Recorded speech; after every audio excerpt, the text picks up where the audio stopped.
If you had traveled to any parts of Southeast Asia, the very first app that you will likely to download will be this app. This app brings hire car just like Uber to you right at the airport.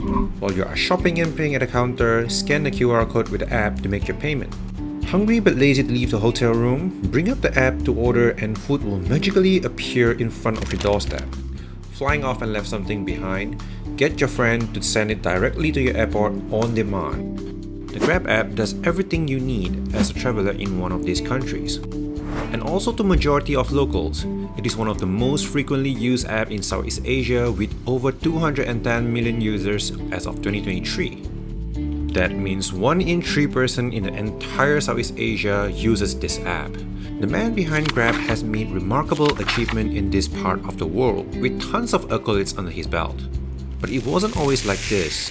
Even though he came from a wealthy background, he fought hard to work through many years to make Grab where it is today. To understand this, we need to turn back to the beginning. 1957. The year when Malaysia just got its independence from the British colonials. It was a time of change where majority of population struggled to make ends meet. Meet Tan Yue Fu, the great-grandfather of Anthony. Tan's father was a rubber tapper in a small village called Selangor. His early life was marked by poverty. The family was so poor that he had to drop out of school at age of 12 to work as a child laborer. After years of working and saving, he finally could afford a car, and that began his journey as a taxi driver. The family situation finally improved, but he knew that trading time for money as a taxi driver will not get him very far. Deep inside, he knew that he needs to do something in order to provide more for the family. The fateful encounter was when he got to know the CEO of the Japanese-made car, Nissan, will be visiting the local embassy. Back then, the major car brands were dominated by British and German cars, only reserved to the rich. He saw this as an opportunity to make cheaper options available to the public. But remember, he was just an ordinary taxi driver without any connections to help pull strings to reach the CEO. He decided to wait outside the embassy gate every day to get a chance to meet him. After he finally gets a chance to talk to him, the CEO was open to the idea. However, he was skeptical that this would work. For one, the majority of Malaysian population was still living under the shadow of Japanese invasion in World War II. Second, he was not convinced that he could pull this off without any business connection in the industry. But he was moved by his persistency, so he reluctantly gave him a try. And in the same year, the then taxi driver single-handedly sold 39 cars. That earned him the franchise rights to sell Nissan cars in the country. And the rest is history. He would grow its operations over the years into assembly and manufacturing of Nissan cars. Known as Dan Chong Motors today, one of the largest automotive distributor in Southeast Asia with over $300 million. And Anthony happens to born into this family at December 1982. Now, imagine being born into such privileged family. Most of us in his situation would sit back and relax, partying and enjoying the fruits of his grandfather's labor to the right age and take over the business, right? Not for Anthony. There's always been signs of entrepreneurship in him. Selling fruits outside his family's car dealership at 6 years old. Trading comic books for profit at 11. Selling computer hardware to his friends as a teen. Set up a team of top students to provide tuition services to fellow students. He doesn't actually need the money, he just likes the thrill. Or perhaps he wants to break free from living in the shadow of the family's accomplishments. If so, he didn't have much luck in the early years. But that didn't stop him in pursuing the unconventional path. After 2 years as marketing executive back home, he went on Harvard to pursue MBA, with his focus on entrepreneurship, leadership, and operational management. That's where he found his path. He met Tan Hui Ling. Let's call her Ling. Also a Malaysian just like him. She had first-hand experience in the terrible taxi services in Malaysia.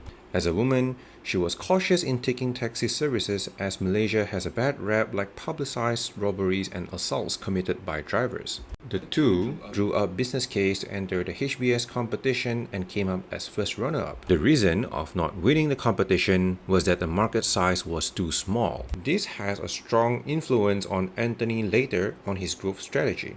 where he would place strong focus on rapidly growing the entire Southeast Asia market. Coming back home with the business plan, it made sense to use Tanchong Motor as a testing ground since Nissan is one of the top choice among taxi drivers. In order to understand firsthand on the pain points of the taxi driver, he went undercover as a taxi driver for a week, where he gained first-hand experience on the long hours, low pay, and rude passenger that taxi drivers have to deal with. He was convinced that an app for taxi hire may solve the issue, but his dad wasn't quite convinced.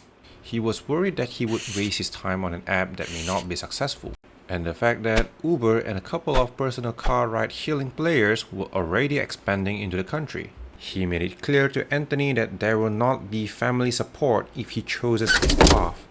Anthony went on with it anyway, of course. In an interview with the Edge newspaper, if my great-grandfather who didn't have any formal education could start a sustainable business when he didn't have much then, or any support system for that matter, what is my excuse really? So, I better start cracking. With a group of friends, they quickly put together the taxi ride-hailing app and headed to the taxi stands, one driver at a time. It was difficult to convince the drivers. Remember, in 2012, the population of taxi drivers were generally older and was alien to the concept of mobile app. We had to literally finance the phone for them, teach them how to switch it on, and then really educate them. Through their hard work, the app gained traction quickly after initially securing a group of happy taxi drivers. But Anthony remembers the lesson taught by Harvard. The app will not stop in Malaysia. He quickly expanded to the rest of Southeast Asia. In one dangerous encounter, a trip to Philippines where he attempted to sign up taxi fleet owners, he only realized that he had negotiated with the country's largest arms dealer after accidentally stumbled upon a machine gun dropped on the floor. Braving through a series of hardships for over 14 months, Anthony finally able to meet Masayoshi-san in 2014, where he secured 250 million of capital funding to grow in the region. Anthony did not waste time at all in expanding its offerings. He immediately expanded to private car ride-hailing just like Uber in the same year. The Grab bike, which catered towards countries that are very accustomed to motorcycles and offer cheaper prices. And Grab Express in on-demand parcel delivery. After data shows that people are ordering rides not for themselves, but sending packages and important documents. Food delivery used to be limited to fast food chains, but that changed forever in 2016 when Grab ventured into on-demand food delivery service. The offer helped small businesses to expand its reach. With a group of customers under his belt, it also makes sense to start helping these businesses to set up in-store payment system. Grab started to offer GrabPay, a mobile payment service to enable small businesses to accept digital payments. This was huge back in 2018, as there were more smartphone owners than bank account owners. Only 1 in 5 person owns a bank account, and much less to own a credit card. Transaction data eventually builds up enough to perform reliable credit scoring, especially for smaller roadside stalls that doesn't even own a bank account. That's where Grab Financial come in, venturing into financing loans and insurance to help local businesses grow. And just in time where COVID took over the world, in 2020, GrabMart was launched, offering groceries and essential goods delivery services where users may avoid heading to the grocery store and exposing themselves to COVID risk. Starting from the business case that did not win the Harvard Business Challenge, Grab has built up a humongous empire which transformed 1/3 of Southeast Asia population over the last decade. His achievement through Grab has made him the second person in the family to start a business from scratch and made it big in his lifetime. Back home, he managed to mend his relationship with his dad and is now supportive of his business. Not because of the wealth he has created, but for its impact to the lives of many Southeast Asians and small businesses. The jobless may make a minimum living wage as long as you have a driving license and a vehicle as simple as a motorcycle. The small roadside stall now has credit scores to be able to borrow money to expand their businesses. And you may use this app in any of these 8 countries in Southeast Asia to do pretty much everything related to daily needs, so you can focus on enjoying your visit in the country.